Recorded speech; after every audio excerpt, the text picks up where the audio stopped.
There are 7 billion people on the planet and nearly 5 billion cell phones, meaning most of the Earth's population is connected for sound, for picture, for heaven only knows what else. The cell phone has brought us a world without end of talking, twittering, texting, even of sexting. If you don't know what that is, ask any high school kid. It's all a result of Marty Cooper's big idea. And he looks at it all with pride, amusement, and some dismay, and with good reason. He's the father of the cell phone. He built the first one 37 years ago. It ushered in a technological and social revolution, which he believes is far from over.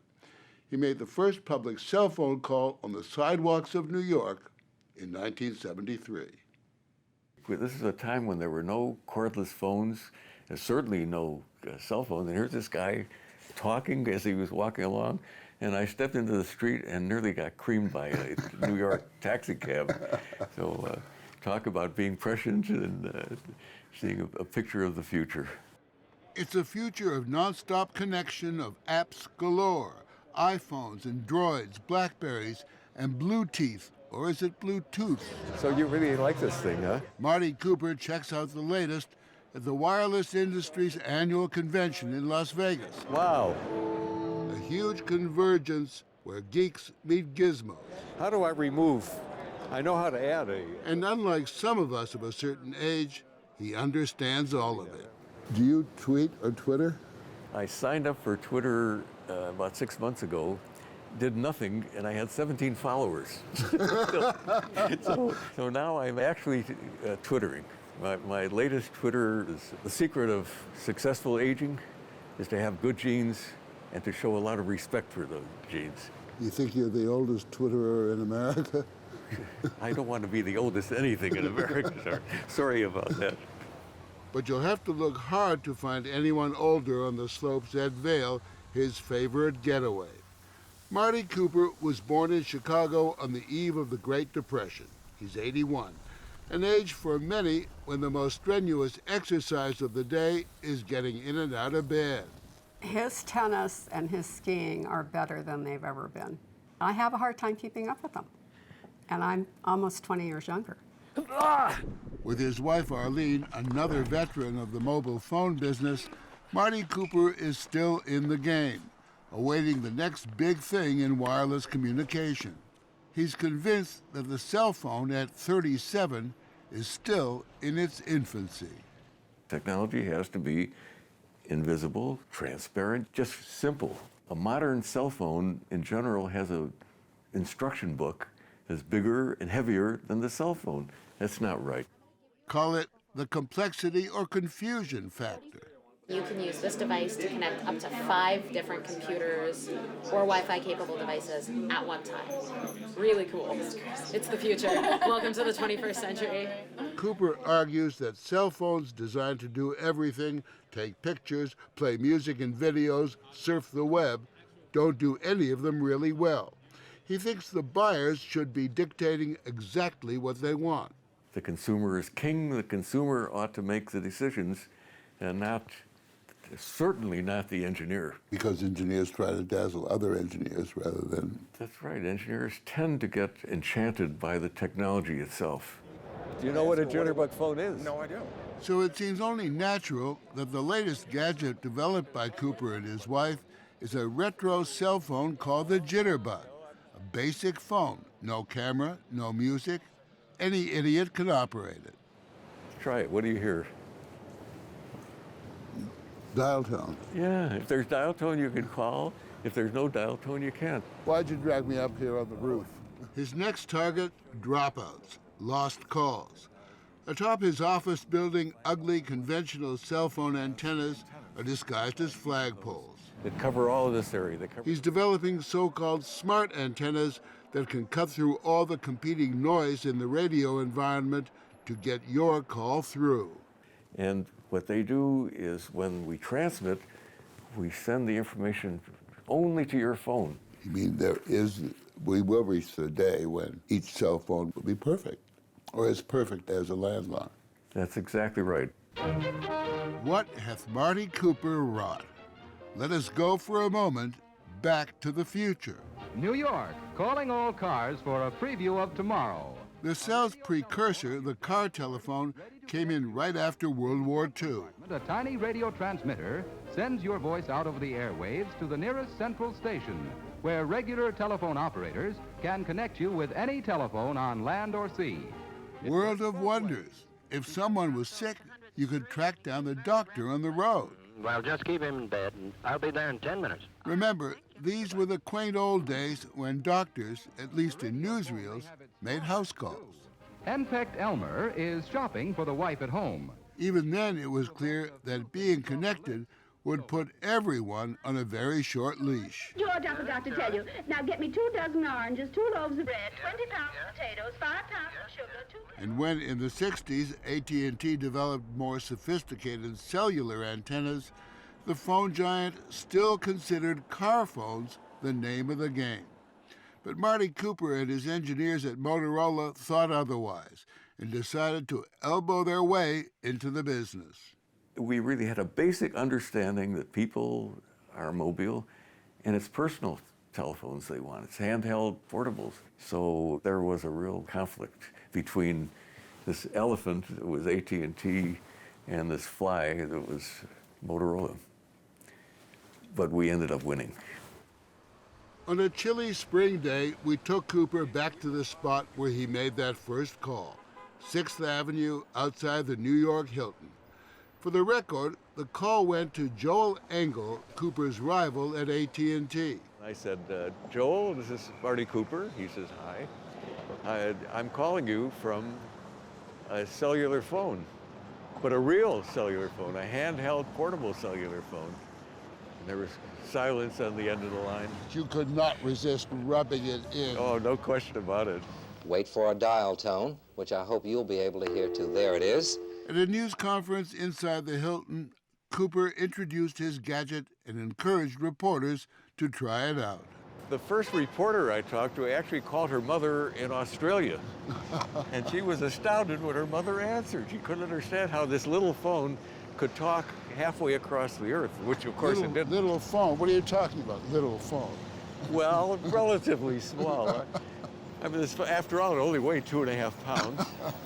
And now I hang it up. And the only thing I can say is, what will they think of next? It's still a good question. Where is cell phone technology going? I think we are just barely scratching the surface. Take the issue of health and fitness. A workout fanatic, if there ever was one, Cooper says the day is fast approaching when your phone or something like it will be checking your vital signs day and night. The healthcare industry is going to be revolutionized because you will have sensors at various points of your body measuring different things, and a computer somewhere, or maybe a doctor, will be examining you all the time. And the whole concept demonstration is built for the diabetic audience. It's not that far-fetched. Health monitoring was a major theme at that recent wireless convention in Las Vegas. The concept of the annual physical examination, it's almost worthless, because looking at your body at a point in time doesn't really tell doctors very much at all. But if you could measure these things all of the time, you can predict heart failures, you can predict diabetes, and you can prevent all these things. From his hideaway overlooking the Pacific in Southern California, Cooper contemplates a society where such familiar touchstones like money and credit cards, simple human contacts, are things of the past, replaced by wireless devices that will rule our lives. Isn't there almost a kind of brave new world sense behind all of this being connected? What does it do to our privacy? Sorry, privacy is a thing of the past. He's got a point. Security cameras track our movements. Cell phones hold clues to what we've read, where we've been, and where we are. Police track down suspects on Facebook. And police states can no longer suppress instant images of their repression. I think the whole concept of privacy requires a new mindset among people. There are people that object to somebody monitoring their buying habits. I'm delighted if people know what I buy because they're going to tailor their marketing to me and the products that are available to me to my taste. Well, it's a good thing. Well, yes and no. I mean, hiding something is a kind of undeniable human right, you know, to have some sense of a private life. The next gizmo could start reading our thoughts, and who wants that? They're not going to be able to read our minds for a few generations, if ever. Well, they're working on it, though. Yes, they are. The reason it was so huge is we had to put so much in it. Cooper is annoyed, as we all are, by his cell phone, which butted in as we were discussing the gadget's history. We never would have... Sorry about that. That's all right. I just got a notification from my... I thought you had a parrot or a budgie in here. My droid came with me, and it says, droid, every time I get an email message, and so I corrected it. Now it goes beep. And he's philosophical on the topic of bad phone manners, that worldwide curse of other people's chatter, sound and fury signifying nothing. You know, it doesn't take a telephone to make people be either stupid or rude. They're going to be both of those. So get used to it and don't take it out on the phone. When I throw this against the wall, They're making them shockproof and waterproof anyway. Let's say if you spilled something on it, unfortunately. And besides, as the future bears down on us, Marty Cooper says eventually man and machine will become one. The optimum telephone is one that I think someday is going to be embedded behind your ear. It's going to have an extraordinarily powerful computer running the cell phone. And I'm going to name my computer Sam. And I'm going to say, Sam, get Morley on the phone for me. And Sam's going to respond in my ear. Which Morley? Is this your cousin Morley in Toronto or the Morley Safer in New York? And I'm going to say, Morley Safer. And the next thing you know, I'm going to be talking to you.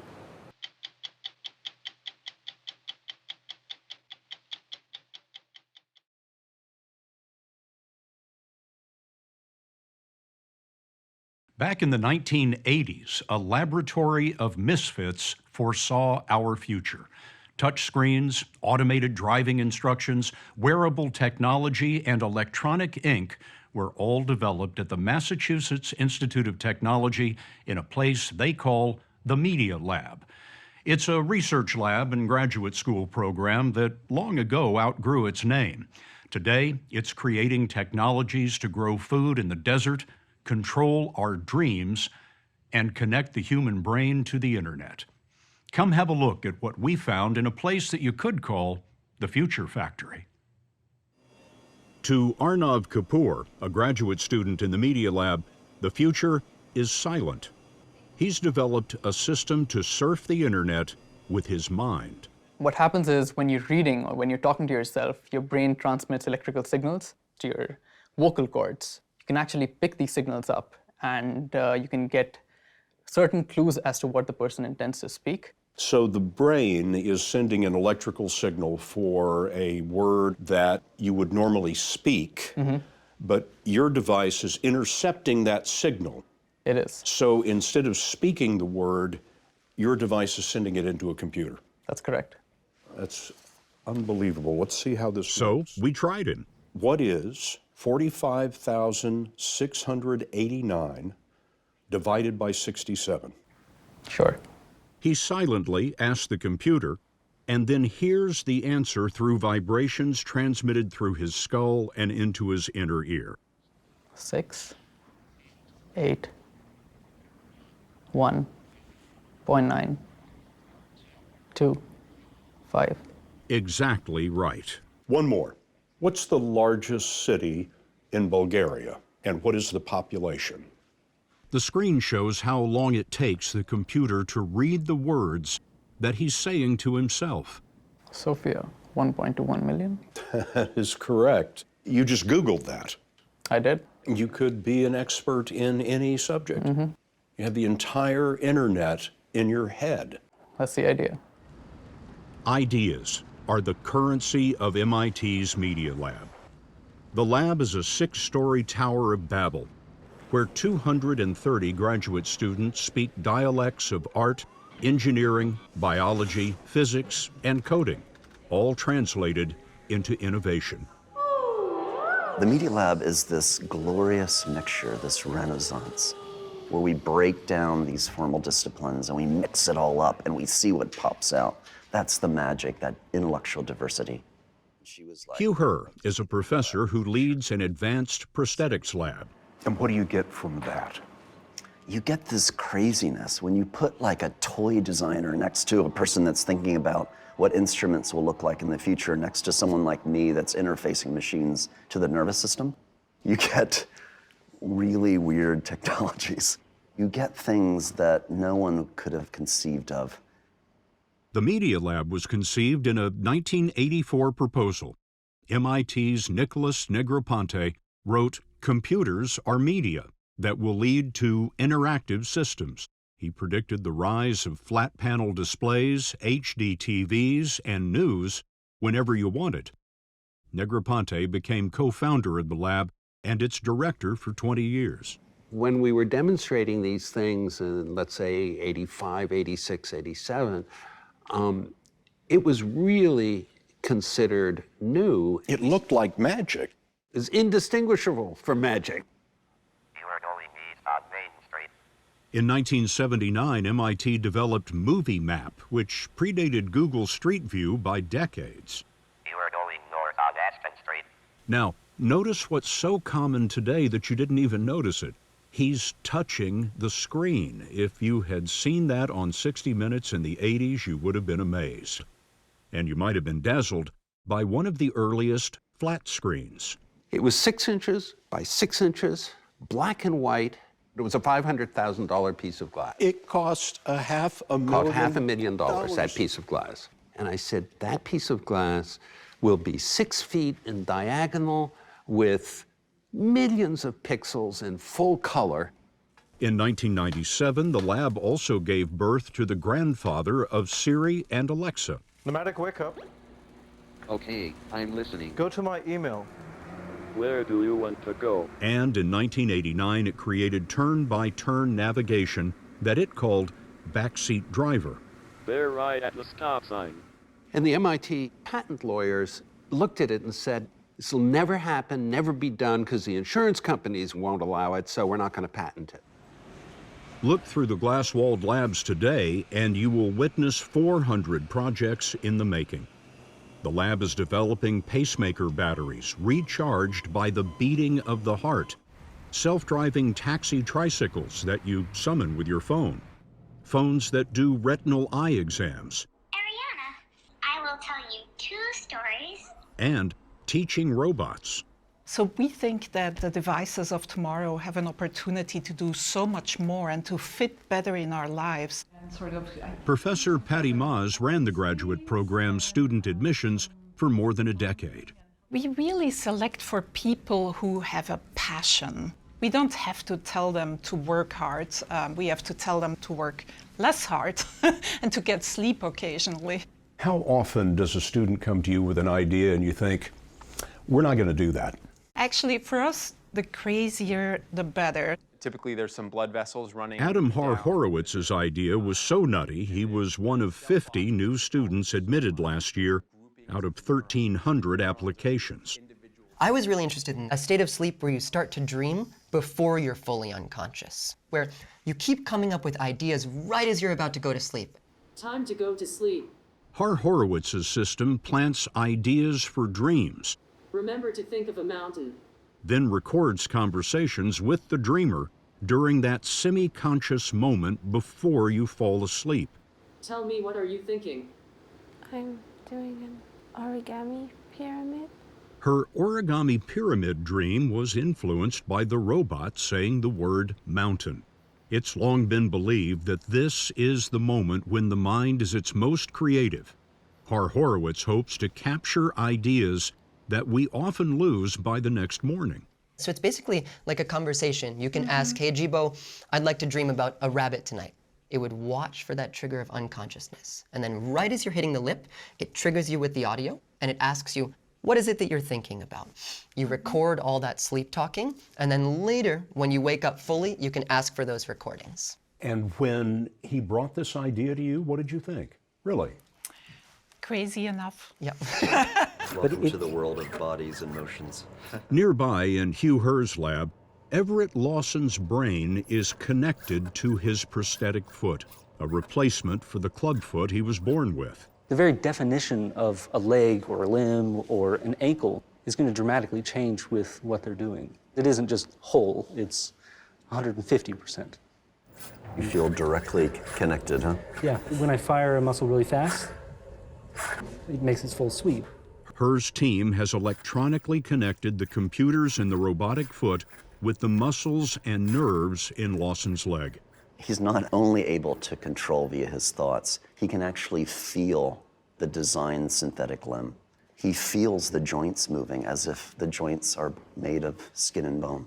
So you're going to test on... For Professor Herr, necessity was the mother of invention. He lost his legs to frostbite at age 17 after he was stranded by a winter storm while mountain climbing. Through that recovery process, my limbs are amputated. I design my own limbs. I returned to my sport of mountain climbing. I was climbing better than I'd achieved with normal biological limbs. That experience was so inspiring because I realized the power of technology to heal, to rehabilitate, and even extend human capability beyond natural physiological levels. You developed the legs that you're wearing today. Each leg has 3 computers actually and 12 sensors. And they run these computations based on the sensory information that's coming in. And then what's controlled is a motor system, like muscle, that drives me as I walk, enable me to walk at different speeds. What will this mean for people with disabilities? Technology is freeing. It removes the shackles of disability from humans. And the vision of the Media Lab is that one day, through advances in technologies, we will eliminate all disability. So that was a big deal because then... The current director of the Media Lab is Joey Ito, a 4-time college dropout and one of those misfits that the lab prefers. After success in high-tech venture capital, he came here to preside over the lab's 30 faculty and a $75 million annual budget. How do you pay for all this? So we have 90 companies that pay us a membership fee to join the consortium. And then because it's all coming into one pot, I can distribute the funds to our faculty and students, and they don't have to write grant proposals. You don't have to ask for permission. They just make things. Do any of these companies lean on you from time to time and say, hey, we need some product here? They do. I've fired companies for that. You fired them? Yeah, I've told companies you're too bottom line oriented. Maybe we're not right for you. The sponsors, which include Lego, the toy maker, Toshiba, ExxonMobil, and General Electric, get first crack at Inventions. The lab holds 302 patents and counting. We're inside of the lab. We have Caleb Harper's idea is so big it doesn't fit in the building, so MIT donated the site of an abandoned particle accelerator for this trained architect who is now building farms. Welcome to the farm. He calls these food computers, farms where conditions are perfect. They're all capable of controlling climate. So they make a recipe. This much CO2, this much O2, this temperature. So we create a world in a box. Most people understand if you say, oh, the tomatoes in Tuscany on the North Slope taste so good and you can't get them anywhere else. That's those genetics under those conditions that cause that beautiful tomato. So we study that inside of these boxes with sensors and the ability to control climate. Tuscany in a box. Tuscany in a box, Napa in a box, Bordeaux in a box. Now these are plants you're growing in air. Yeah, so these basil plants grow not in soil, but in air. The plant is super happy. No dirt. Air saturated with a custom mix of moisture and nutrients. So each one of these are drops that drops down to the reservoir. The food computers grow almost anything, anywhere. What have you learned about cotton farming? So cotton is actually a perennial plant, which means it would grow, the whole year long, but it's treated like an annual. We have a season. So in this environment, since it's perfect for cotton, we've had plants go 12 months. So how many crops can you get in a controlled environment like this? You can crop up to 4 or 5 seasons. We're growing on average 3 to 4 times faster than they can grow in the field. The uncommon growth of the Media Lab flows from its refusal to be bound to goals, contracts, or next quarter's profits. It is simply a ship of exploration, going wherever a crazy idea may lead. We get to think about the future. What does the world look like 10 years, 20 years, 30 years? What should it look like? You know, the best way to predict the future is to invent it.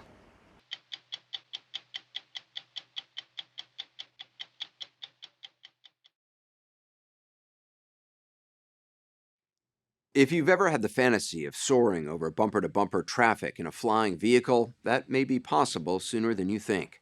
Not with a flying car, but with a battery-powered aircraft called an eVTOL, a clunky acronym for Electric Vertical Takeoff and Landing Vehicle. As we first reported in April, dozens of companies are spending billions of dollars to make eVTOLs that will operate like air taxis, taking off and landing from what are called vertiports on the tops of buildings, parking garages, or helipads in congested cities. eVTOLs promise a faster, safer, and greener mode of transportation, potentially changing the way we work and live. Sound too good to be true? We went for a joyride to find out. I will arm the aircraft if you are ready. Yeah, totally. Confirm clear above. If this looks like an oversized drone I'm about to take off in, that's pretty much what it is. Breaking ground right there. It's a single-seat eVTOL called Hexa, powered by 18 propellers, each with its own battery. No jet fuel required. You are in control. Onboard computers automatically adjust for altitude and wind. I really feel the wind up here. So all I had to do was use a joystick to control Hexa's movement and speed.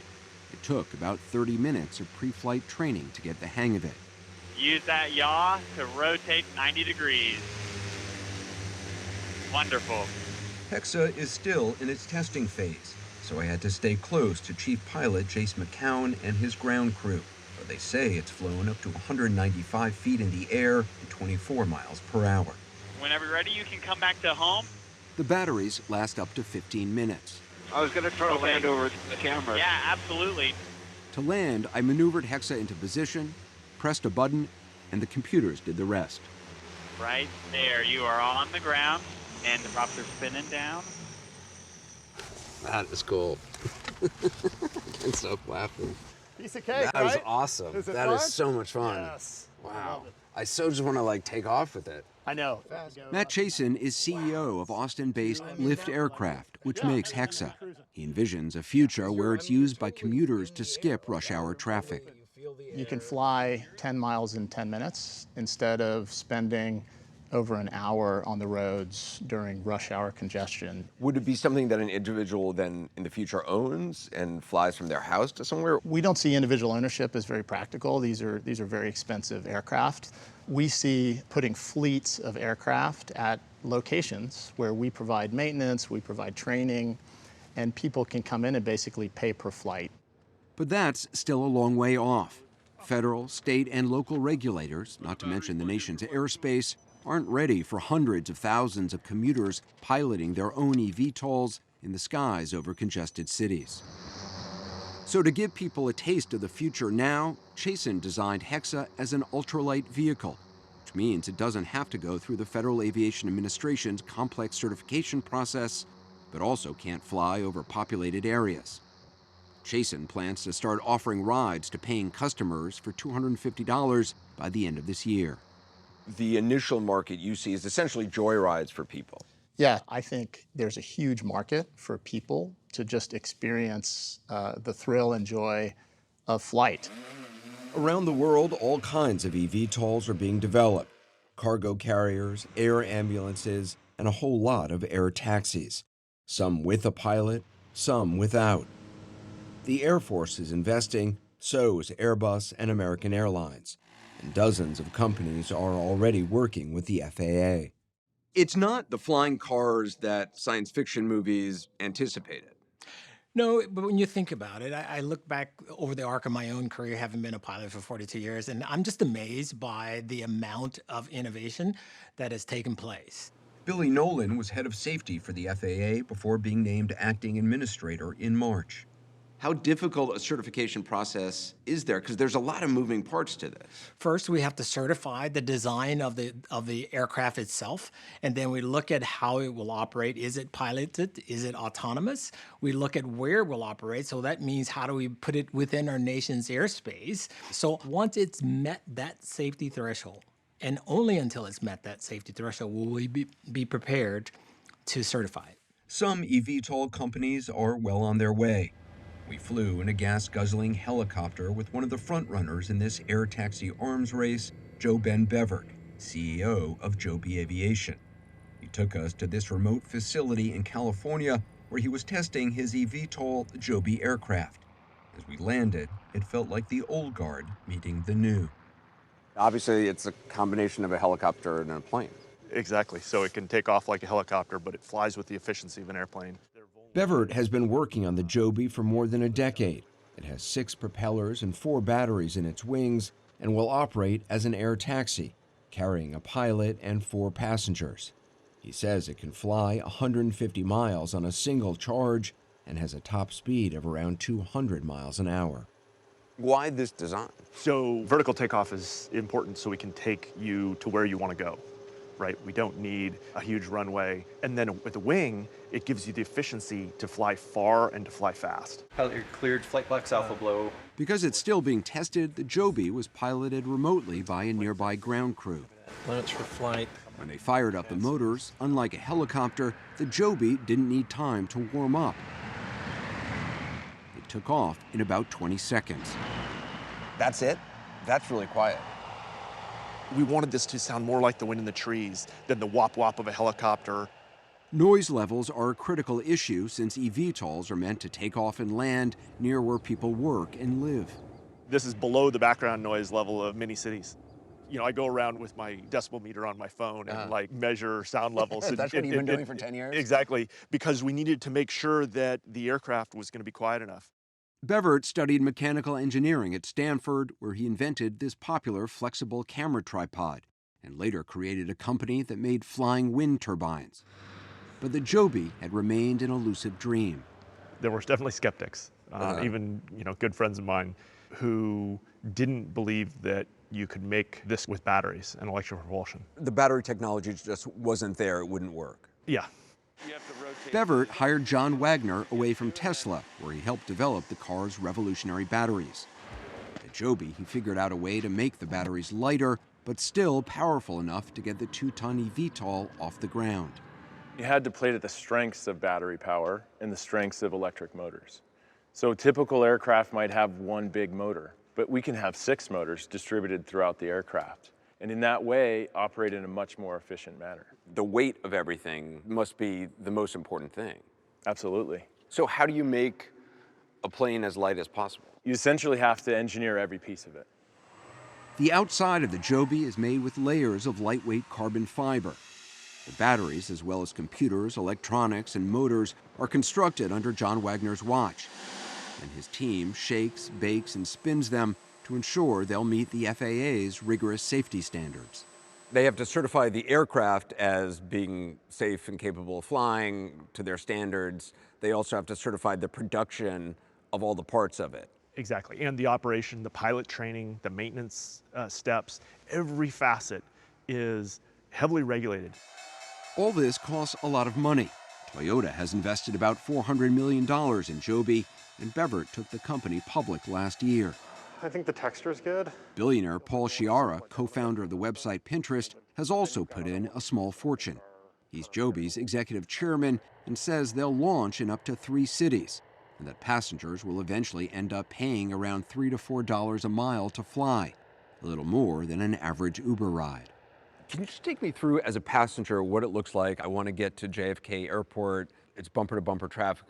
What do I do? Take out your phone, pull out an app, and with one click, you're booking the whole trip. So a car is coming to wherever you are in Manhattan. It's taking you to the takeoff and landing location, the vertiport, and you're hopping in your Joby, and it's flying you to your final destination. Now maybe there's a car at the other end, or you're just walking to the tail end. If people are taking cars to and from vertiports, doesn't that just add to congestion? If we're able to, take out 80% of the miles that people might be traveling and move those miles from congested roads to the air, I think that's going to have an impact. But just a few weeks after we saw this Joby aircraft fly, it crashed in February due to what federal investigators called a component failure. No one was hurt, but the eVTOL was totaled. Bevert says that's all part of the testing process and is as optimistic now as he was when we interviewed him.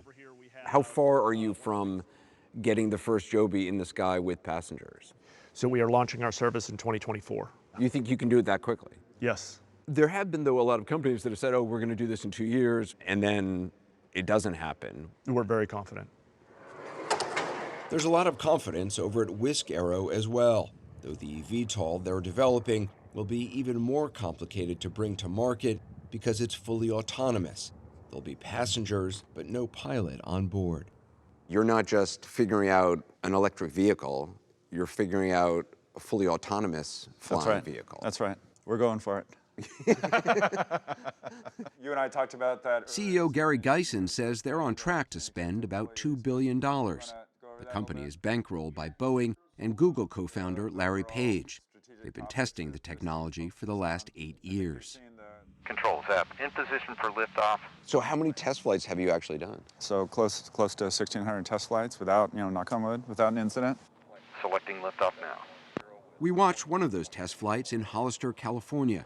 A team of engineers about half a mile away started the eVTOL with the click of a mouse. The entire route was pre-programmed. Why autonomous? Yeah. Why go this route? So we're going straight to self-flying, several reasons. One, it's safer. Safer, he says, because most plane accidents involve human error. Much of commercial aviation is already automated, and Geisen sees the entire eVTOL industry going that way eventually. He's determined to get there first. We do it primarily from a safety perspective, but also scale. So if you don't have a pilot in the aircraft, it's less expensive. You don't have to do pilot training. You're flying 4 passengers. We can charge less. We don't want this to be a premium helicopter-like service. We want this to be a service that's affordable to the masses. There is a hurdle psychologically for people to get into an aircraft that does not have a human at the controls. Of course. And so what we're trying to do with that is each passenger can be in verbal communication with the ground. They can be talking to a pilot whenever they want to. So it's all designed to provide comfort. It will take time. This isn't going to happen overnight. Geisen wants to launch Whisk's 4-seater air taxi service in the world's 20 busiest cities within the next decade. Wheels down. You don't give a date of when you think you'll be operational. Yeah, you know why we don't do that? Because we are not in control of that part. The FAA is, in Europe it's called EASA, they're in charge. So when they certify aircraft to fly, that's when you fly. The FAA won't say when an autonomous eVTOL might be certified, but Acting Administrator Billy Nolan told us hailing a piloted air taxi by 2024 is well within the realm of possibility. The challenge for us is to make sure that innovation doesn't come at the expense of safety. But clearly we are seeing the emergence of something that's fantastic, I think. This is real. I mean, this is no longer just the stuff of fantasy. We want to be very careful. We want to be very measured, but you're absolutely right. This is real and this is happening. We've come a long way from where we were just, a mere decade ago.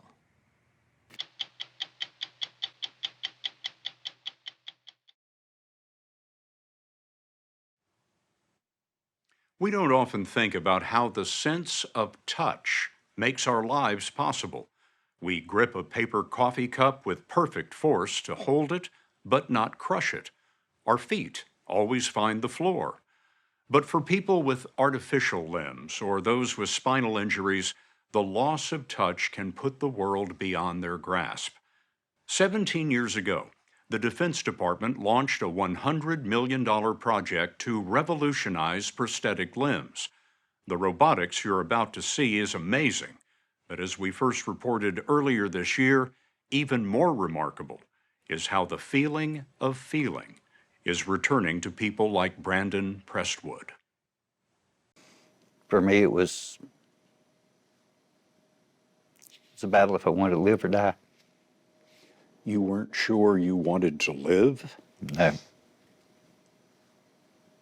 I didn't know if I wanted to or not. Brandon Prestwood's battle began with the loss of his left hand. In 2012, he was on a maintenance crew reassembling an industrial conveyor belt when someone turned it on. My arm was dragged in pretty much up to the shoulder. It crushed my bones in my arm and fed my arm through a gap about 1 inch.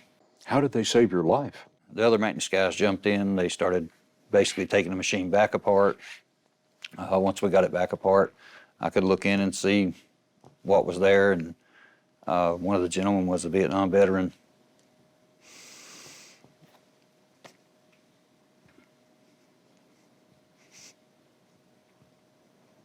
And the Vietnam veteran knew what to do? Yeah.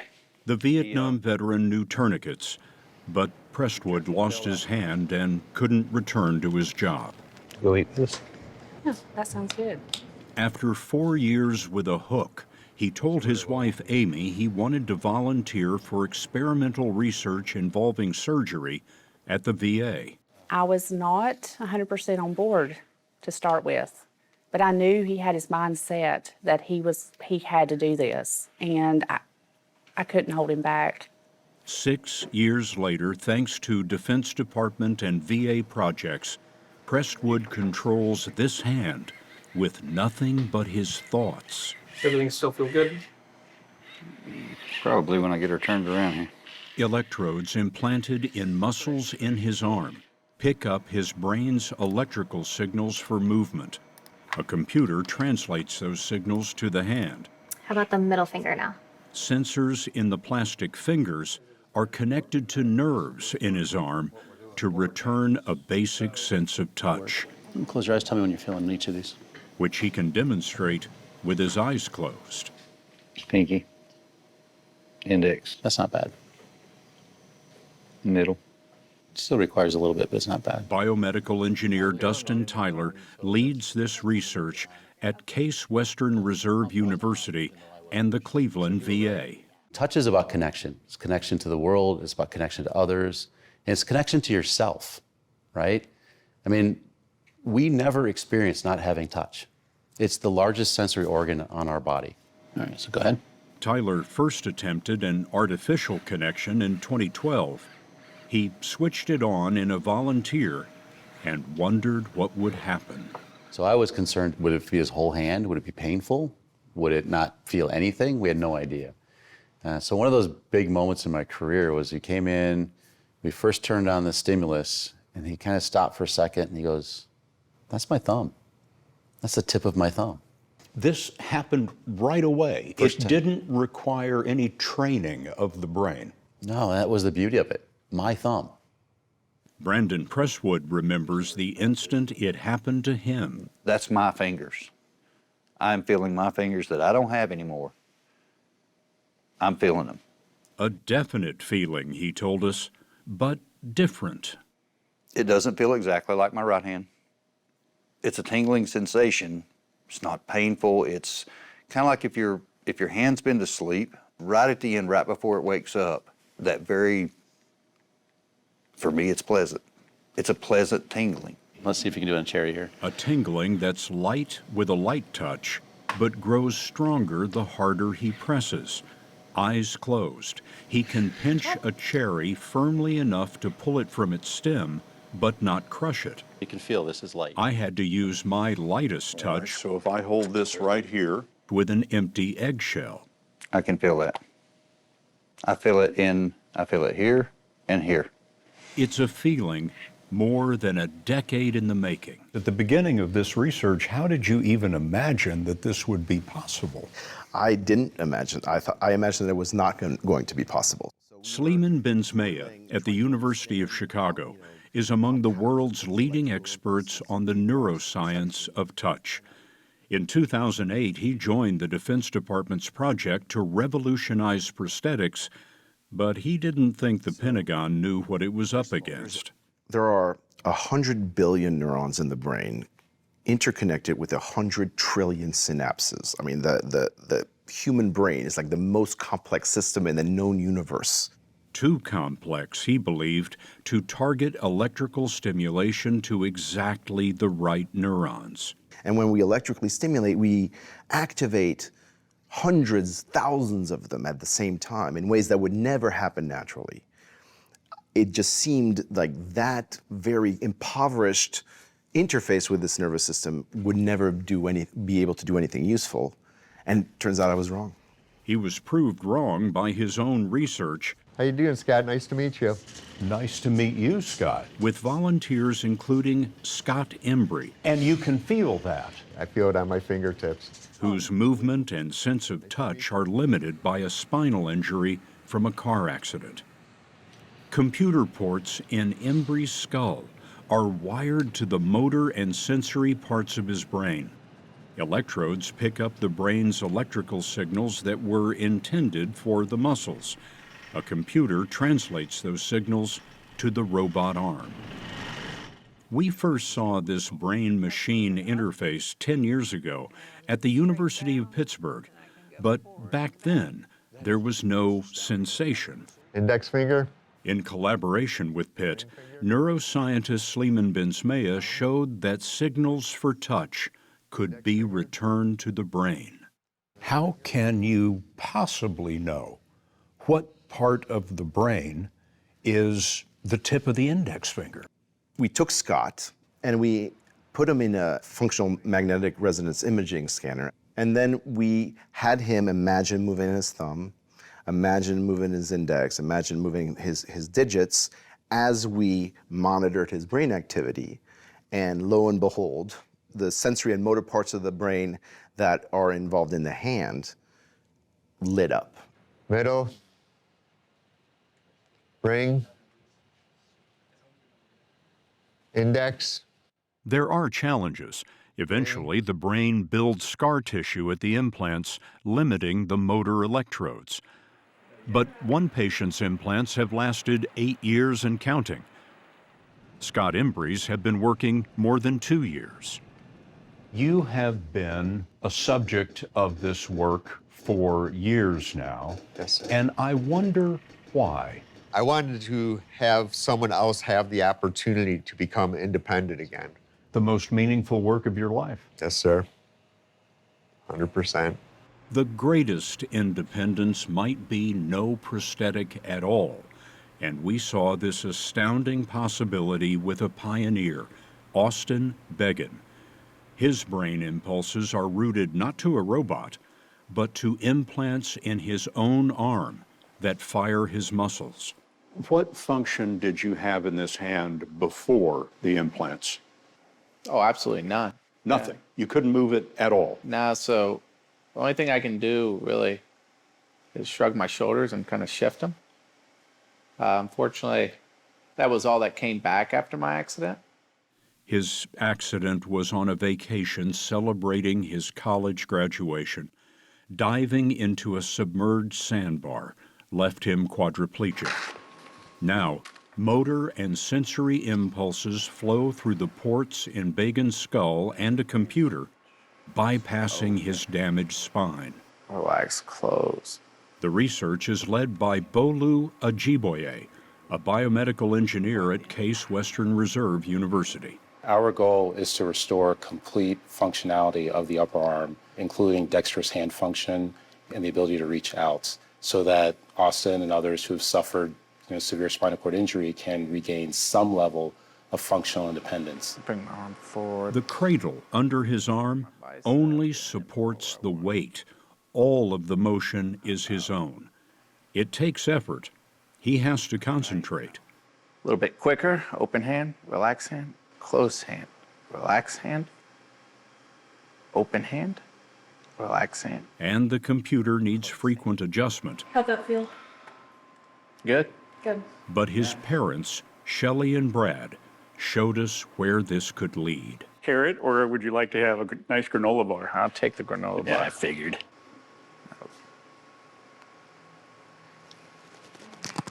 Begin retained limited feeling after his injury, which makes him ideal for evaluating the artificial sense of touch. Pointer finger. So if I can extend first. His motor skills Let me open my hand for you. continue to grow. And squeeze around it.